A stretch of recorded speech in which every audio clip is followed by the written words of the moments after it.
Vendredi 6 décembre, bonjour à toutes et à tous, ravi de vous retrouver pour une nouvelle édition en régional, en images, en 8 minutes, le journal de la rédaction et comme toujours pour démarrer vos prévisions météo avec encore beaucoup de grisailles et d'humidité prévues aujourd'hui, des nuages et pluies. On va enchaîner les perturbations actives tout au long de la journée avec toutefois notez bien la hausse des températures. On repassera au-dessus des valeurs de saison aujourd'hui, 8 degrés à Lille, 10 degrés à Saint-Omer, 11 degrés sur le littoral, parfois même plus encore ce week-end. Les prévisions météo complètes bien sûr après cette édition. À la une, l'actualité sociale forcément et la mobilisation nationale hier contre la réforme des retraites. Pour cette première journée d'action d'importants rassemblements hier dans la région. Selon les chiffres de la préfecture, près de 15 000 personnes ont défilé à Lille, 4 000 à Dunkerque, 2 500 à Boulogne, partout et pour tous les secteurs mobilisés, pour toutes les professions, les mêmes revendications. Pour les syndicats, je vous le disais, c'est une première journée d'action, d'autres sont déjà prévues. Ailleurs dans la région, ici notamment à Calais, également près de 2000 personnes ont manifesté hier, dès 9h30 dans la matinée, devant l'hôtel de ville. Là encore, de nombreux secteurs mobilisés, des gilets jaunes, des étudiants, des professions du secteur privé ou public. À Calais et à Boulogne, mais aussi à Dunkerque, sur le littoral, les manifestations se sont déroulées dans le calme, ce qui n'a pas été le cas à Lille avec des incidents et des violences entre certains groupes et la police. En tout cas, concernant les revendications, partout le même message contre cette réforme des retraites. Écoutez notamment ces propos recueillis hier dans le cortège à Calais et par Corentin Escaillé. Par solidarité, on est venu participer à cette manifestation, même si aujourd'hui on aurait tendance à croire que nous, le statut pour nos retraites ne bougerait pas trop, mais on se méfie toujours des discours, vous savez, comme ça sur la place publique. Pour l'instant rien n'est signé, rien n'est fait, donc tant que rien n'est fait, on continuera, et puis par solidarité avec tout le monde, on viendra de toute façon participer à l'ensemble des manœuvres, des manifestations. On entend souvent les politiques nous dire que ils font ça pour le peuple, qu'ils avaient annoncé. Là on nous dit aux politiques, vous voyez, vous êtes peut-être un petit peu trompés, et c'est pas ce qu'on souhaite nous en fait pour nos retraites, quoi. La mobilisation va donc se poursuivre dans les prochains jours avec d'autres manifestations prévues, mais dès aujourd'hui, la circulation des trains reste très perturbée à la SNCF. Un train sur 10 annoncé dans la région, à peine 38 TER. Ce sont surtout des bus de substitution qui y rouleront sur les lignes régionales habituelles. Les informations précises en tout cas sur le site ter-sncf.com, et pour le trafic ce week-end, les prévisions seront accessibles dès cet après-midi 17h du côté des réseaux urbains, retour à la normale, notamment à Dunkerque, Boulogne-Calais et à Lille aujourd'hui. On continuera donc bien sûr de parler dans les prochains jours de cette mobilisation nationale contre la réforme des retraites. Notez qu'il y a eu ce matin des tentatives de barrage et de blocage filtrant, notamment à Boulogne et à Saint-Omer. La circulation a été également très difficile autour de la métropole lilloise. D'autres barrages sont déjà annoncés demain matin sur l'A1 près d'Arras vers Paris. On vous tiendra informé de l'évolution de la mobilisation, et dans les prochains jours, bien sûr, on continuera de parler de cette réforme des retraites et de ses conséquences ici dans la région. Et dans cette édition, on enchaîne avec tout autre chose, l'actualité du jour. C'est aussi en sport, en football, le LOSC de retour en lice à domicile ce soir à 19h face à Brest. Après Dijon et Lyon, avec 2 victoires à la clé, les Dogs enchaînent leur 3e match en moins d'une semaine, un rythme intense qui demande de l'endurance, car l'entraîneur Christophe Galtier ne devrait pas faire beaucoup de changements ce soir par rapport à l'équipe qui l'a emporté mardi à Lyon.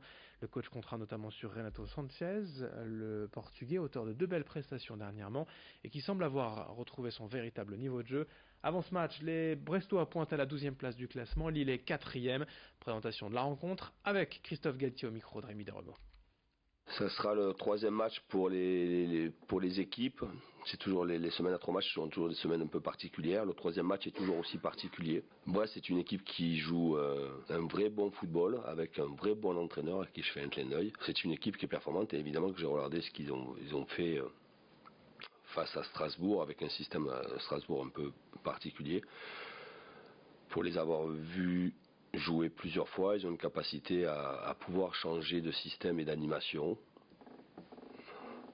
Nous, on restera clairement dans ce que nous faisons sur ces derniers matchs. Mais c'est une équipe joueuse et dangereuse. Du football donc avec le match de Ligue 1 entre Lille et Brest ce soir, mais aussi la Coupe de France avec certains matchs à noter. Tourcoing contre Valenciennes, l'Iris Club de Croix contre l'Entente Sainte-Moi-Saint-Gratien. Et puis sur le littoral, les clubs de la Côte d'Opale iront en Picardie. Grande-Sainte à Saint-Quentin, l'USLD à Reims, Sainte-Anne et le Portel à Senlis. Et dans ce journal est également une première dans la région. La salle de cinéma du Kinépolis à l'Homme vient de s'équiper cette semaine d'une nouvelle technologie ScreenX avec notamment la projection du film Jumanji. C'est unique dans le nord de la France, une vision panoramique à 270 degrés avec 2 écrans latéraux supplémentaires. Durant le film, les 2 écrans complémentaires utilisés pour des scènes d'action et spectaculaires. Kinépolis veut innover ici, proposer autre chose. Explication et présentation au micro de Rémi Desromeaux. Nos 3 concurrents ont couplé la salle ScreenX avec la salle 4DX. Nous, on a préféré effectivement proposer l'expérience ScreenX dans une salle totalement dédiée et laisser la salle 4DX effectivement sur un autre type d'expérience. Et la 3D est vraiment plébiscitée par nos spectateurs. Donc on a ainsi 2 offres immersives, une offre en 2D avec la ScreenX et une offre en 3D avec la 4DX. On ne se laisse pas de limites, c'est notre rôle aussi justement d'aller découvrir en France mais à l'étranger aussi puisqu'il y a énormément de développement notamment en Asie. Donc on se laisse la possibilité de tout créer, de tout recréer, de tout développer. Donc oui, demain de nouvelles aventures nous attendent aussi. Et puis on termine avec l'agenda du week-end avec Estelle Dargent de Métropolis. Et ce week-end, les Geek Days reviennent à Lille Grand Palais. Vous avez jusque dimanche pour en profiter. Des tas de stands seront au rendez-vous avec des univers autour du jeu vidéo, du jeu de rôle, des séries, de la science-fiction, manga également. Bref, plein de choses pour tous les goûts. Des rencontres, des séances de dédicaces aussi avec par exemple les voix françaises de Marge et Homer Simpson. Des concours de cosplay également. Bref, un programme très varié ce week-end à Lille Grand Palais pour les Geek Days édition Winter.